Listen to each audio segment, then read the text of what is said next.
Today we are talking about ND filters, why I use them, why you should use them, and why they are my favourite accessory for any drone.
So these filters are finally available. Free well filters for the DJI Mini 3 Pro. I have been wanting these for so long, needing these, and we finally have them. Let's just talk first of all about ND filters. So for so long I didn't bother with ND filters. I would just keep the drone like this without any ND filters on and just go off and fly it, and I'm sure many of you do. And I would just keep it in auto, or I'd just crank my shutter speed up as high as possible to get my exposure right. And whilst that will then give you a decent looking video, it won't look as good as others. You won't have any motion blur. Your footage will be really sharp and not look extremely natural. This is where ND filters will then help.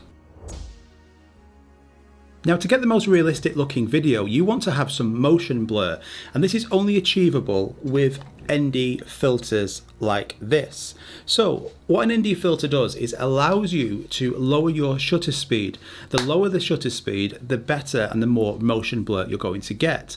And this is what I've been using since I discovered this a couple of years ago, and I use it on all my drones and cameras now. So whether it's the DJI Mini 3 Pro, when these filters now will be completely glued to it, or the Mini 2, the Mavic 3, the DJI FPV drone, they all have ND filters on to get the best looking video. We're not here just to do second best, we want the best.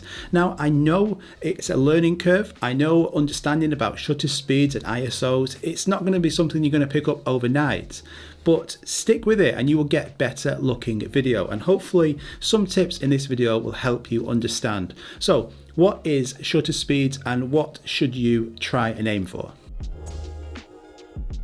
Now, on a hot day, what will you do? You will probably wear sunglasses like this to reduce the glare and reflections when you're out on a bright day.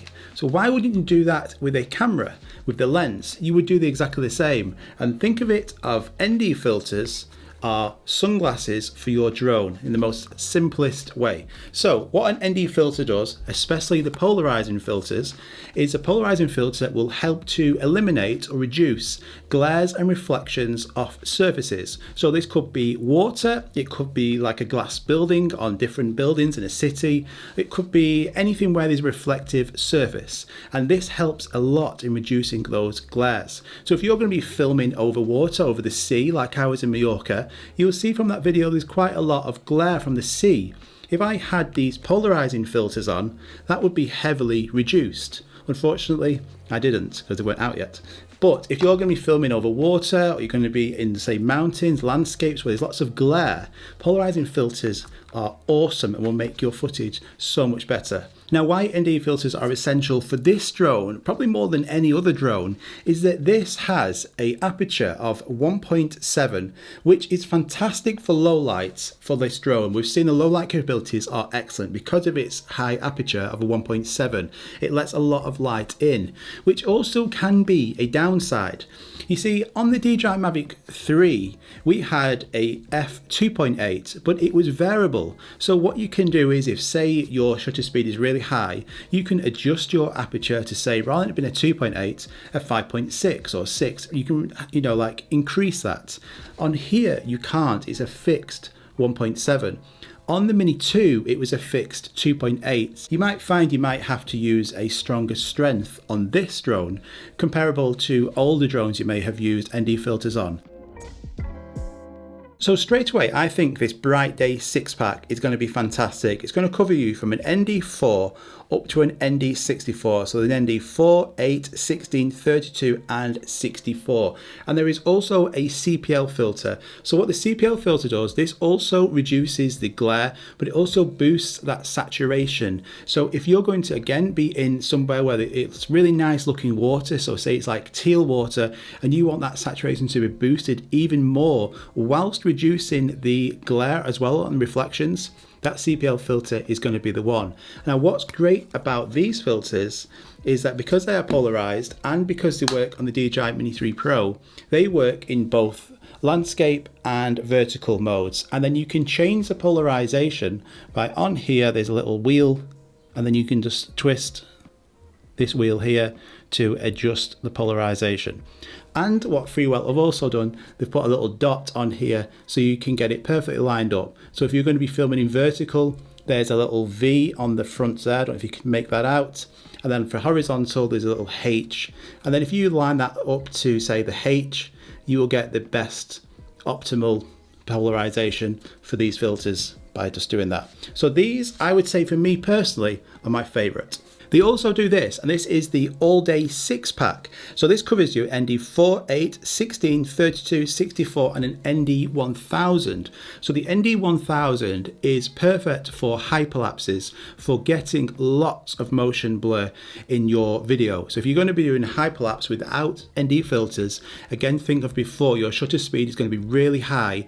And with fast-moving objects like time-lapses and hyperlapses, you want motion blur in it. So ND1000, perfect for getting a really low shutter speed for hyperlapses. And in photos, it's perfect because if you're, say, in a waterfall area or fast moving water, you can basically freeze frame that look by having the shutter speed really low. So in photos, it works great. So this is the difference. In this pack here, you get NDs 4 up to 1000. They aren't polarizing filters, but they will still reduce glare and reflections.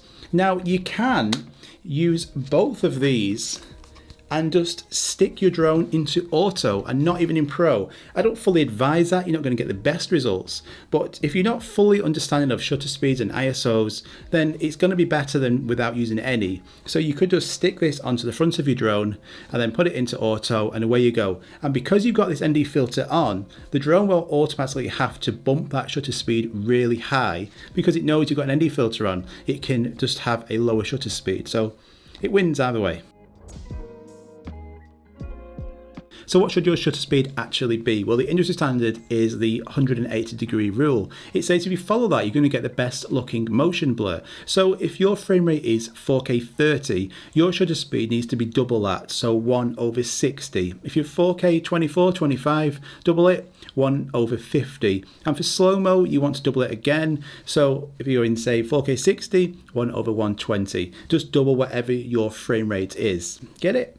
So that's all well and good, but if you're flying around, lightings change, conditions change, so it doesn't have to be bang on all the time. But to have a lower shutter speed is going to be better than a high shutter speed. So even if you have to raise that shutter speed a bit to say 1/100, 1/200, it's going to be a lot better than without an ND filter, where your shutter speed is like 1/2000. The lower the shutter speed, the better, the more motion blur, the more realistic the video. Okay, so now you've got the filters, how do you actually fit them? Well, this is super straightforward. So in the past, on the DJI Mini 2, if you used filters on that, you had to get the gimbal, push it down and try and get it clawed into these little gaps here. You don't have to do that anymore, super straightforward. So on here, all you do is you get your gimbal and then you just twist this anti-clockwise and it just snaps straight off. So that is now off there. And then you take your filter and then you just do the opposite. So you just put it right at the front and then twist it clockwise and that is now on. Easy as that. So much more straightforward. than the claw method on here. Really good. So you'd be happy to know that these also keep the drone under 250 grams. They are both 0.70 grams in weight, so under 250 grams still went on here, and the battery and everything, so that's perfect. ND filters and batteries are the #1 accessories you should go out and buy. I've been saying this for years. You don't want to get to a location and then come back and you notice loads of glare and reflections in your video. ND filters help reduce all that, so I highly recommend going and picking these up. In terms of quality, just as I expected, these filters are made to such a high quality. They're the ones I use on all of my drones, so this is also a Freewell filter. I use them on my cameras, use them on the Mavic 3, all by Freewell, so they are scratch and dust resistant. I know there are cheaper filters out there by other makes, but a lot of them are plastic and they snap easily. They might not be scratch and dust resistant and they don't last as long. I have never had a set of ND filters that have either broke on me or didn't look good. These are the best and 100% worth it. If you are interested, I'll link in the description below where you can go and pick these up. But yes, I am so excited. I wish I had these in Mallorca. That footage was great, but it took me a lot in color grading to reduce a lot of those reflections without ND filters on. So yeah, go and check them out. Thanks so much Freewell for sending me these. Really good guys, really impressed. And thanks so much to you guys as well for supporting this channel and for keeping watching. Really appreciate it. Have a good day. Go and pick these up. You will not be disappointed. See you soon. Bye bye.